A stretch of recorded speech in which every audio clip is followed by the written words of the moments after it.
Con estos últimos temas reunimos la escatología individual y la escatología general. La resurrección, el juicio y los estados finales son temas generales, pero obviamente tienen que ver con los futuros de todos nosotros como individuos. La resurrección. La resurrección del cuerpo es una doctrina distintivamente cristiana. Hay pistas de ella en el Antiguo Testamento. Por lo tanto, podemos decir que es una herencia judía también. Por ejemplo, podemos ver en Isaías 26, 19. Dice, pero tus muertos vivirán, sus cadáveres volverán a la vida. Despierten y griten de alegría, moradores del polvo. Pues aquí hay una pista de algo, una resurrección. También un texto en Daniel, Daniel 12, 2, que dice, y del polvo de la tierra se levantarán las multitudes de los que duermen, algunos de ellos para vivir por siempre, pero otros para quedar en la vergüenza y en la confusión perpetuas. Pues ahí hay pista, hay profecía hablando de resurrección general de justos e injustos. Y esto contrasta con la perspectiva helenista y toda religión que ofrece una salvación acorporal, una salvación como escape del cuerpo en lugar de redención del cuerpo. Entonces, para los judíos y aún más para los cristianos, la resurrección del cuerpo es integral. Y afirma que el hombre es físico y no está completo si no es físico. Entonces, no es cuestión de escapar del cuerpo, es redimir el cuerpo. Por eso, nuestras confesiones, nuestros credos, ¿qué dicen? Mencionan la resurrección dos veces. Dice que resucitó al tercer día, hablando de Cristo, y luego dice, yo creo en la resurrección del cuerpo o de la carne. Y un texto clásico muy importante acerca de la resurrección está en 1 Corintios 15, que podemos considerar en los versículos 12 al 23, habla de la certeza de la resurrección. Y aquí dice, no vamos a leer todo, pero dice que si no hay resurrección del cuerpo, la fe cristiana es vana, es falsa y no sirve de nada. Entonces no es una doctrina que podemos abandonar y retener la fe cristiana. Pablo dice, algunos están diciendo que no hay resurrección, y luego en el versículo 19 dice, si la esperanza que tenemos en Cristo fuera solo para esta vida, seríamos los más desdichados de todos los mortales. Pero luego afirma que la resurrección de Cristo requiere la resurrección de los creyentes. Versículo 20, lo cierto es que Cristo ha levantado de entre los muertos como primicias de los que murieron. Y luego dice, la muerte vino por medio de un hombre, también por medio de un hombre viene la resurrección de los muertos. Entonces estas dos afirmaciones están en el credo, porque las dos afirmaciones van de la mano y no podemos afirmar una sin la otra. Que Cristo resucitó al tercer día y creemos en la resurrección del cuerpo. No puede haber una sin la otra. La resurrección de Cristo es primicias, garantiza, requiere, demanda, exige la resurrección de los creyentes. Ahora Pablo entra un poco en la manera de la resurrección. Los versículos 35 al 49. Y por un lado, Pablo está excluyendo especulación. En el 35 al 38, por ejemplo, y está hablando de muchas preguntas. Tal vez alguien pregunte, ¿cómo resucitarán los muertos? ¿Con qué clase de cuerpo vendrán? qué tontería, Pablo dice. Lo que tú siembras no cobra vida a menos que muera. No plantas el cuerpo que luego ha de nacer, sino que siembras una simple semilla de trigo o de otro grano. Pero Dios le da el cuerpo que quiso darle, y a cada clase de semilla le da un cuerpo propio. Entonces está, por un lado, excluyendo especulación, pero lo que afirma es continuidad y transformación. Pensemos en la semilla. La semilla es el árbol. En un sentido sí, en un sentido no. O sea, no es otra planta, o sea, viene de ahí, y en un sentido es la misma cosa, la semilla y el árbol, pero el árbol obviamente es la semilla transformada. Entonces está dándonos, más que nada está dándonos como imágenes, y así dice acerca de nuestros cuerpos. ¿Cuáles cuerpos serán resucitados? Estos mismos cuerpos que tenemos ahora. Estos cuerpos serán resucitados. ¿Cómo serán? Muy diferentes, porque serán transformados. 4 aspectos de esta transformación. Versículo 42. De corrupción a incorrupción. Dice que lo que se siembra en corrupción resucita en incorrupción. Ya no será sujeto a corrompirse. De deshonra a gloria. 43. Dice que lo que se siembra en oprobio resucita en gloria. Y obviamente nuestros cuerpos físicos hoy en día son cuestión de, en un sentido de orgullo, pero en otro sentido de vergüenza, de deshonra. Y no hay nada más deshonorable para un cuerpo que morir. Entonces morir es un cuerpo deshonrado, pero resucitarán en gloria. De debilidad a poder, lo que se siembra en debilidad resucitará en poder. 43. Y de natural a espiritual. 44. Dice, se siembra un cuerpo natural, resucita un cuerpo espiritual. Y las expresiones en griego son, el cuerpo es soma, y han escuchado la expresión de enfermedades psicosomáticas. Psico tiene que ver con el alma, y somáticas tiene que ver con el cuerpo.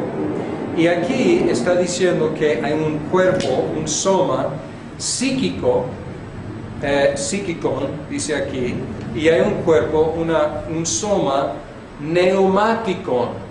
Y ustedes pueden escuchar neumáticon, tenemos neumáticos en nuestro carro, las llantas, tenemos instrumentos, herramientas neumáticas, tiene que ver con aire. Y aquí neumáticon tiene que ver con el espíritu, el viento, y aquí en este caso es el Espíritu Santo. Y aquí dice, se siembra un cuerpo natural, un cuerpo psíquico, resucita un cuerpo espiritual. Y probablemente es bueno poner mayúscula ahí. Cuerpo espiritual es cuerpo del Espíritu Santo, o más bien lleno de, poseído por el Espíritu Santo. Podemos ver en Judas un contraste del hombre psíquico con el hombre espiritual. Y Judas dice, versículo 19, estos son los que causan divisiones y se dejan llevar por sus propios instintos, pues no tienen el Espíritu. Entonces el hombre psíquico es el hombre sin el Espíritu, el hombre espiritual es el hombre con el Espíritu, y dice que el mismo cuerpo que ahora es psíquico será espiritual. Esta es algo de la manera de la resurrección. ¿Podemos decir más? Pues a lo mejor no podemos decir mucho más, porque pues nos explica algo y nos deja ahí con mucha quizás imaginación o interrogación. Pero aquí él dice que la resurrección es necesaria. Y siguiendo el argumento de Pablo en los versículos 50 al 56, dice que la resurrección es necesaria porque lo corruptible no puede heredar lo incorruptible. Versículo 50. Es necesaria porque sólo así será completa la victoria de Cristo sobre el pecado y todas sus consecuencias. La paga del pecado es muerte. Y si Cristo realmente está venciendo sobre el pecado y todas sus consecuencias, tiene que vencer también la muerte del cuerpo. Y así es necesaria la resurrección del cuerpo. Y también Pablo dice que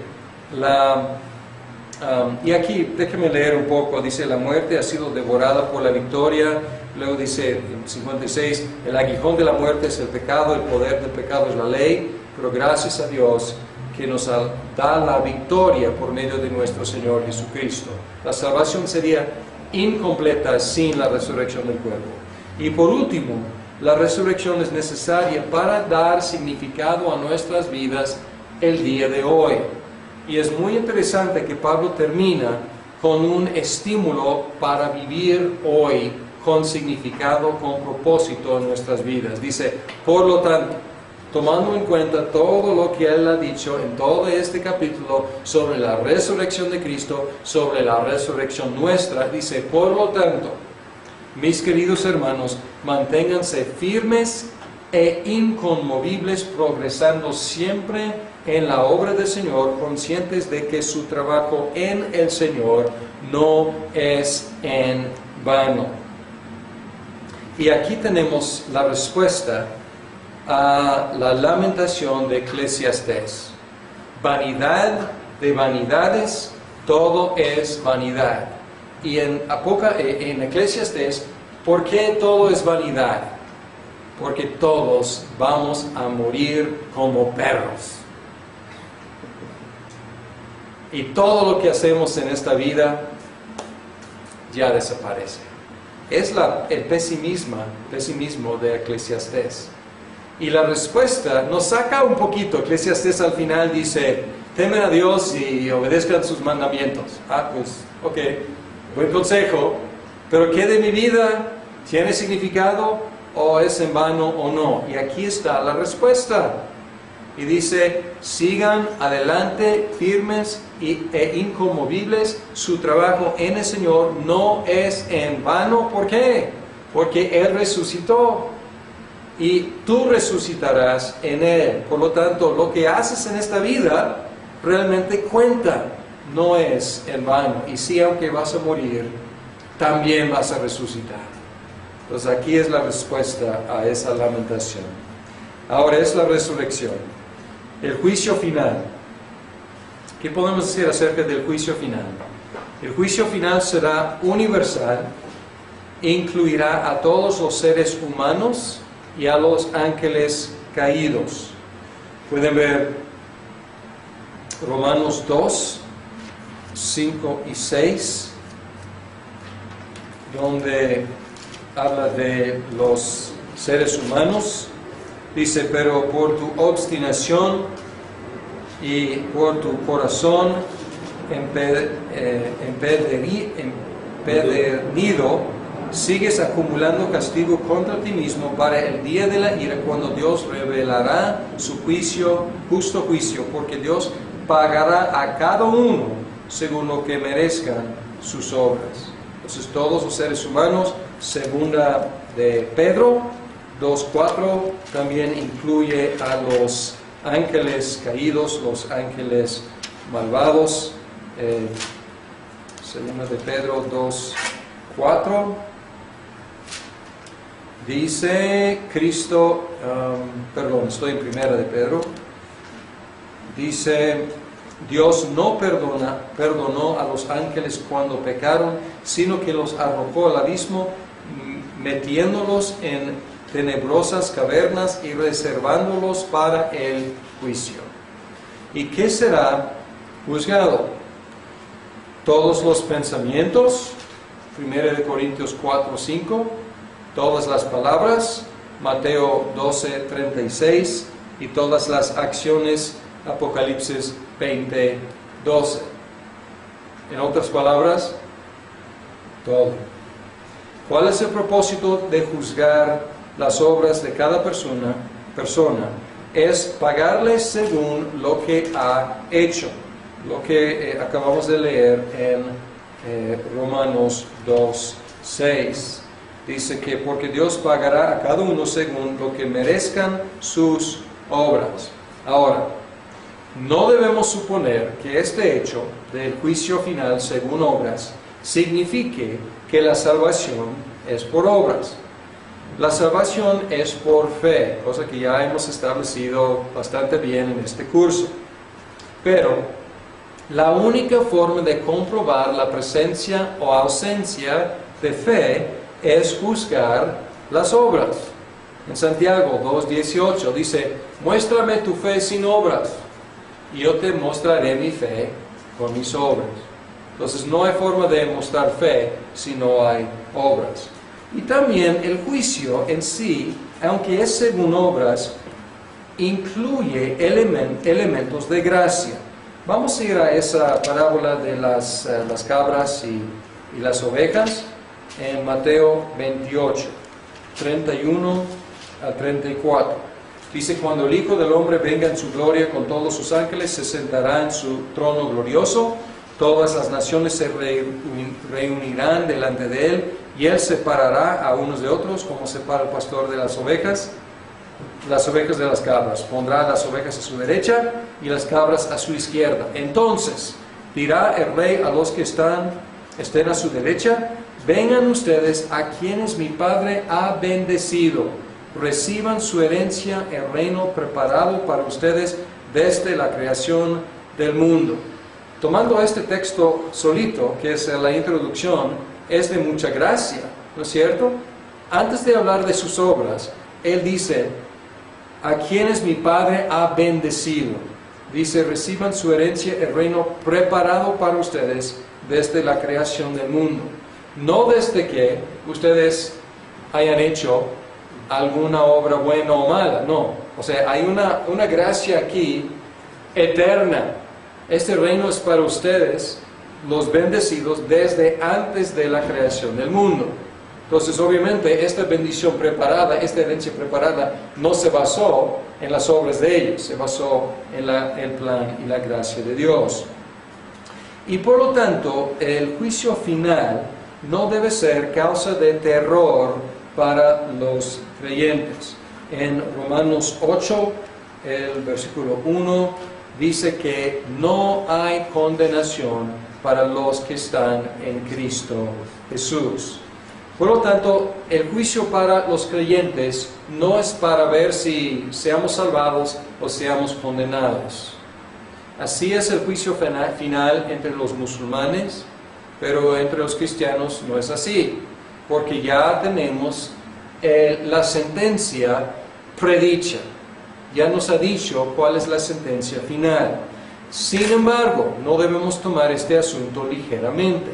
Debe infundir en nosotros un temor de Dios y un fuerte deseo de evitar el pecado y vivir diligentemente como cristianos. Entonces, es para motivarnos el juicio final, no para infundirnos terror, pero para ayudarnos a temer a Dios con reverencia y temer el caer en el pecado y querer vivir también, infundir en nosotros un querer vivir santamente.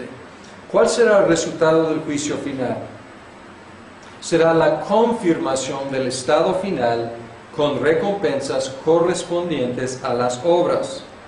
Y aquí, esto es algo un poco difícil de concebir, pero hay gradaciones en los castigos y gradaciones en las recompensas y responsabilidades. Entonces, gradaciones en los castigos de los perdidos. Podemos ver, como ya hemos mencionado, no hay mucho acerca de los perdidos y lo que están experimentando. Sin embargo, en Lucas 12, 47 al 48,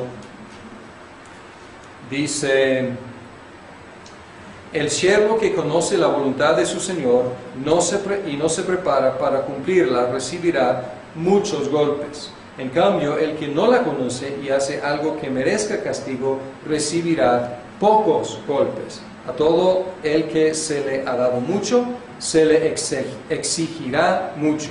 Y al que se le ha confiado mucho, se le pedirá aún más. Entonces, hay algunos que van a recibir muchos golpes y otros menos golpes. Entonces, parece que hay gradación en los castigos. Y hay gradaciones en las recompensas. Otra vez en Lucas 19, 12 al 19. Aquí está hablando de la parábola del dinero, los que recibieron cantidades, su señor se fue, regresó y él hizo cuentas con ellos. Y al final, él les recompensó, Señor, por ejemplo, su dinero ha producido 5 veces más. El rey le respondió, a ti te pongo sobre 5 ciudades. Entonces ahí hay dos cosas. Hay recompensa según sus obras y hay responsabilidad. Porque en el cielo, o sea, habrá responsabilidad. O sea, te pongo sobre 5 ciudades. Hay responsabilidad mayor para los que obraron mejor. Además de recompensas mayores. Y Pablo pinta el mismo cuadro, en otras palabras, en 1 Corintios 3, 10 al 15, cuando habla de los obreros, y él dice, según la gracia que Dios me ha dado, yo como maestro constructor, eché los cimientos y otro construye sobre ellos. Tenga cuidado, cada uno tenga cuidado de cómo construye, porque nadie puede poner un fundamento diferente del que ya está puesto, que es Jesucristo. Si alguien construye sobre este fundamento, ya sea con oro, plata, piedras preciosas, o con madera, heno y paja, su obra se mostrará tal cual es, pues el día del juicio la dejará al descubierto. El fuego la dará a conocer y pondrá a prueba la calidad de trabajo de cada uno. Si lo que alguien ha construido permanece, recibirá su recompensa. Pero si su obra es consumida por las llamas, él sufrirá pérdida. Será salvo, pero como quien pasa por el fuego. Cayó el pizarrón. Bien, entonces dice que el que trabaja bien, recompensa. El que no trabaja bien, ¿qué perderá? La recompensa que podría haber recibido. Será salvo, pero sí no recibirá lo que podría haber recibido. Y aún las recompensas serán cuestión de regalo de Dios. Nadie puede decir, estrictamente hablando, yo merecí. Y aún los regalos son gracia de Dios. Y aquí dice, así también ustedes, cuando hayan hecho todo lo que se les ha mandado, deben decir, somos siervos inútiles, no hemos hecho más que cumplir con nuestro deber. Entonces, ¿qué debemos hacer? Lo que debemos hacer. Y recibir recompensa por hacer lo que debemos hacer, o sea, es además, es una gracia mayor recibir recompensa por haber hecho lo que debemos hacer. Entonces, algunas recompensas son regalos de Dios. Terminamos con los estados finales. Los perdidos serán atormentados eternamente. Esta es una doctrina del castigo eterno, es una doctrina literalmente terrible. Por lo tanto, muchos quieren negarla. Y yo entiendo, me gustaría negarla, porque la idea es terrible. La única forma de negarla, sin embargo, es negar la Biblia, porque es claramente enseñada en la Biblia. Regresando a la parábola de del juicio final en Mateo 25, al final dice, aquellos irán al castigo eterno y los justos a la vida eterna. Y eso es un texto importante, porque algunos dicen, no, el castigo se llama aquí eterno, pero realmente no es eterno, es temporal. Pero es en paralelo con ¿qué? La vida eterna. Entonces el castigo es de la misma duración, el castigo eterno es de la misma duración que la vida eterna. Entonces si queremos recortar el castigo eterno, debemos, siendo constantes en la interpretación, también recortar la vida eterna. Pues aquí son de la misma duración. La condenación de los incrédulos sirve el propósito de glorificar a Dios por su poder, su justicia y su misericordia. En Romanos 9, que es un texto bastante fuerte, Pablo habla del propósito de la condenación de los perdidos. Y aquí dice: y que si Dios, queriendo mostrar su ira y dar a conocer su poder, soportó con mucha paciencia a los que eran objeto de su castigo y estaban destinados a la destrucción. Que si lo hizo para dar a conocer sus gloriosas riquezas a los que eran objeto de su misericordia y a quienes de antemano preparó para esa gloria. Pues así está diciendo que aún así Dios está promoviendo su propia gloria. La solución de la condenación de los incrédulos no es negar la doctrina. La solución es predicar el Evangelio a todo el mundo para que sea salvo. Es la solución bíblica que Dios nos ha dado. Ahora, ¿qué de los salvos? Los salvos vivirán eternamente en la tierra nueva y en el cielo nuevo. Isaías termina así, en Isaías 55, 17, y también Apocalipsis termina así, con cielo nuevo y tierra nueva. Apocalipsis 21, 1. Esta expresión, tierra nueva y cielo nuevo, no tanto, o sea, en un sentido está hablando de dos lugares, pero en otro sentido está como abarcando todo. Es una forma de hablar de todo el cosmos, todo el universo. Y la doctrina de la tierra nueva es importante porque enfatiza las dimensiones cósmicas de la redención, cosa que Romanos hace. Romanos 8, 19 al 23 habla de la frustración a la cual ha sido sometida la creación y dice que la creación misma está gimiendo, esperando su liberación. Y aquí la doctrina de la tierra nueva enfatiza que la creación misma será liberada de la frustración y la vanidad a la cual fue sujeta. Además, ¿se acuerdan de estas promesas terrenales en el Antiguo Testamento?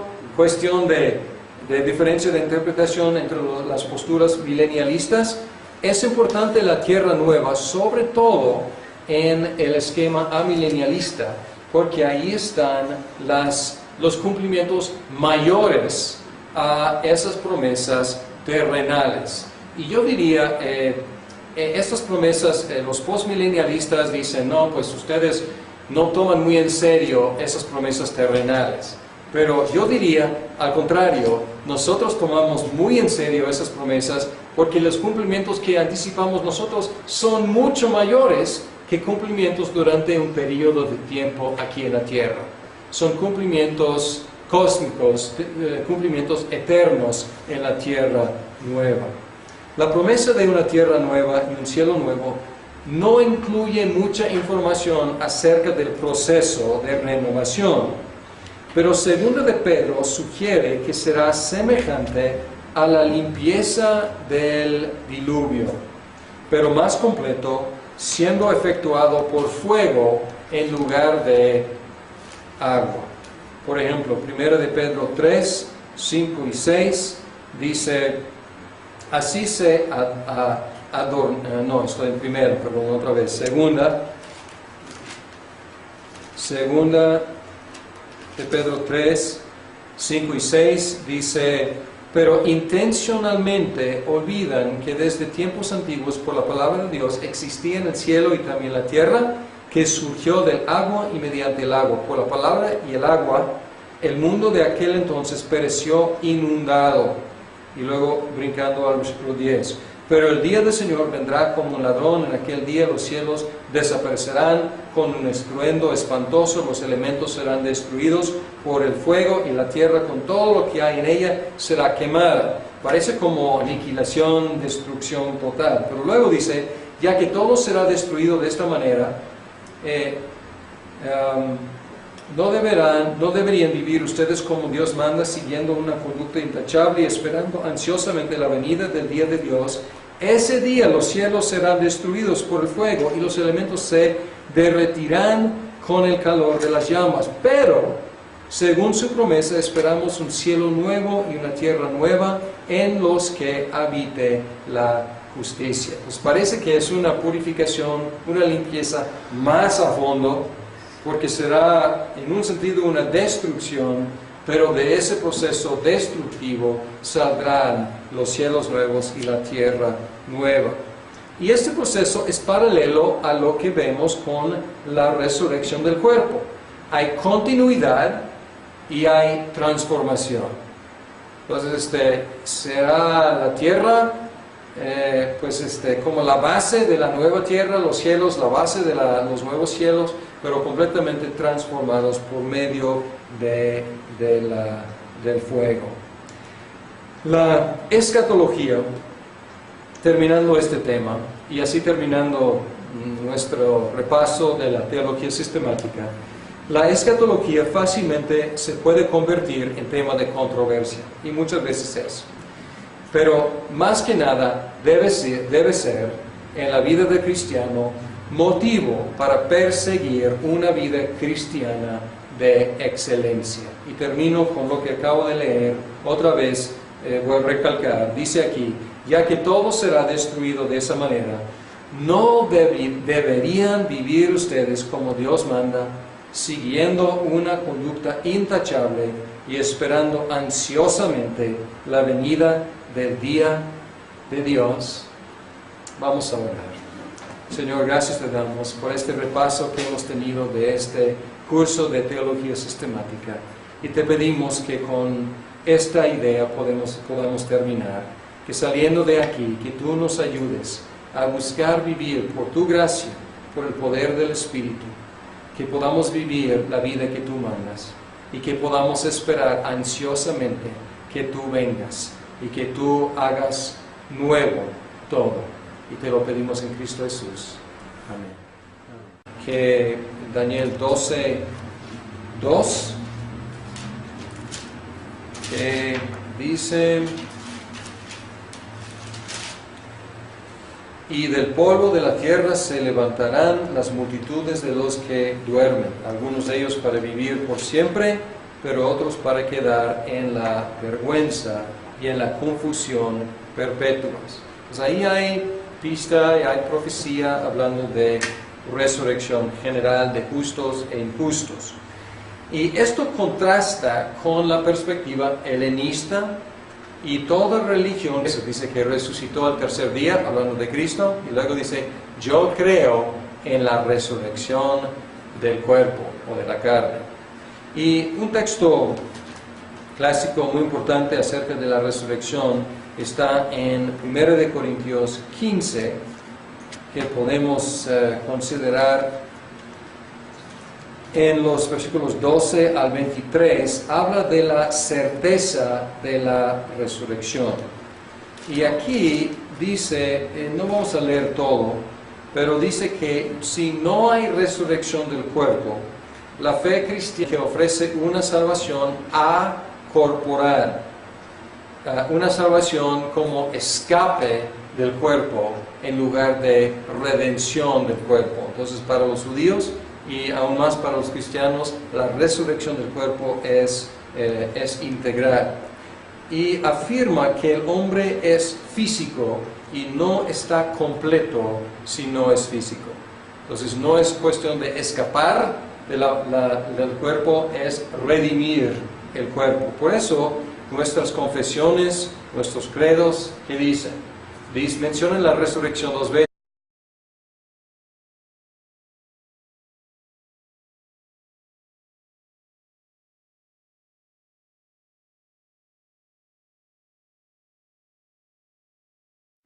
Con estos últimos temas reunimos la escatología individual y la escatología general.